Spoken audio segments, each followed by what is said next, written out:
Il y a 2000 ans, un événement a changé le cours de l'histoire de l'humanité. Dans ce segment de l'émission, vous aurez l'occasion de réfléchir sur le sens de la mort de Jésus à la croix. Cet événement de la croix peut marquer un tournant dans votre vie. Je ne sais pas si vous vous rappelez de cette publicité de la compagnie Visa. Je pense qu'elle passait encore il y a quelques mois, cette publicité, où on voit un monsieur qui sort de chez lui, qui va dans sa boîte aux lettres, et il ouvre la boîte et puis il sort ce compte Visa. On voit très bien sur l'enveloppe, c'est écrit Visa. Et alors donc, il ouvre le compte. Et bien sûr, on voit que dans sa physionomie, il n'est pas tellement heureux comme n'importe qui reçoit son compte Visa. C'est pas tellement une très, très bonne nouvelle. Mais il ouvre le compte et puis finalement, on voit que les chiffres déboulent et à la fin de la facture, c'est écrit 0. Le solde est à 0. Alors, le monsieur tombe sur le dos. C'est vraiment incroyable. Il vient de vivre quelque chose de merveilleux dans sa vie. Quelqu'un a payé son compte Visa.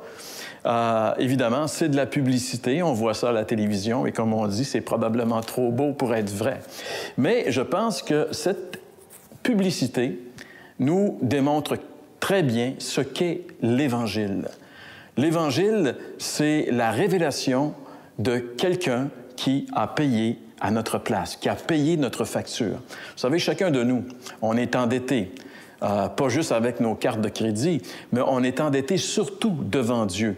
La Bible dit « Tous ont péché et sont privés de la présence glorieuse de Dieu ». C'est dans l'Évangile de Paul aux Romains, chapitre 3 et le verset 23. À chaque fois qu'on pêche, on vient d'alourdir notre facture devant Dieu. On vient d'ajouter à notre dette. Évidemment, plus les années passent, plus cette dette s'alourdit et à un moment donné, il va falloir la payer parce qu'il faut que quelqu'un paie la dette.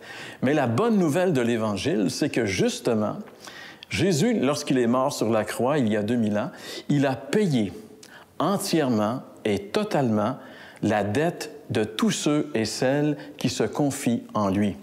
C'est en tout cas ce que l'apôtre Pierre nous dit d'une manière très claire dans sa première lettre au chapitre 3 et au verset 18. L'apôtre Pierre dit ceci, « Christ aussi a souffert une fois pour les péchés, lui, juste pour des injustes, afin de nous amener à Dieu. » Pierre souligne ici que Jésus a souffert, lui, le juste, pour des injustes. En réalité, Jésus a payé à notre place. Il a souffert, lui, le juste, pour nous, les injustes.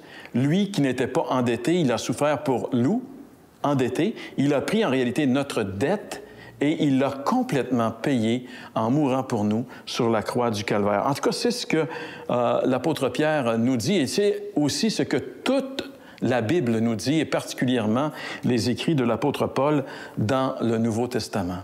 En réalité, c'est à la croix où Christ est mort il y a 2000 ans que la substitution a pris place. Le mot « substitution » signifie simplement que quelqu'un d'autre a pris la place de. Donc, Jésus a pris ma place de coupable sur la croix et il a payé pour moi ma dette. Vous savez, la croix, c'est pas un hasard, un accident dans la vie de Jésus. Jésus n'est pas mort sur la croix comme, mettons, un martyr. La croix était vraiment dans le plan défini de Dieu. Jésus est venu, particulièrement dans ce but précis, pour donner sa vie afin que les croyants, ceux qui croient en lui, ceux qui se confient en lui, aient la vie éternelle. Et c'est une vérité qui, malheureusement, n'est pas beaucoup connue, mais c'est une vérité qui était déjà clairement enseignée à travers tout l'Ancien Testament.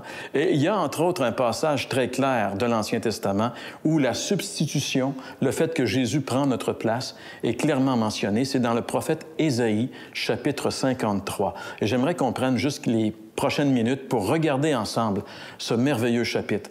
Imaginez-vous que presque 6 siècles avant que Jésus vienne, l'Esprit de Dieu avait révélé à ce prophète ce qui allait arriver dans la vie de Jésus. Et si on tourne dans l'Ancien Testament, dans Isaïe 53 et le verset 1, nous lisons ceci. « Qui a cru à ce que nous avons annoncé? Qui a reconnu le bras de l'Éternel? » La première chose qu'on voit dans ce chapitre, c'est comme une interrogation, une exclamation. Le prophète est surpris de ce que, en réalité, personne ne reconnaît Jésus. À son époque, personne ne l'a reconnu et aujourd'hui, personne ne le reconnaît.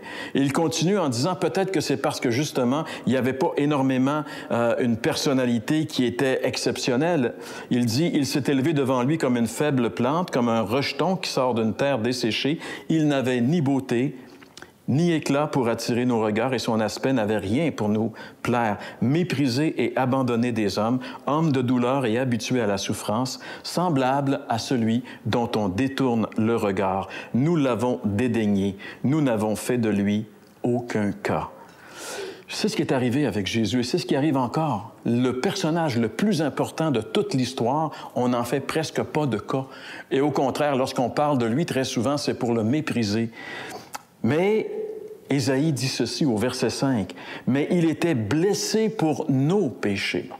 Il était blessé pour nos péchés, brisé pour nos iniquités. Le châtiment qui nous donne la paix est tombé sur lui. » Nos péchés.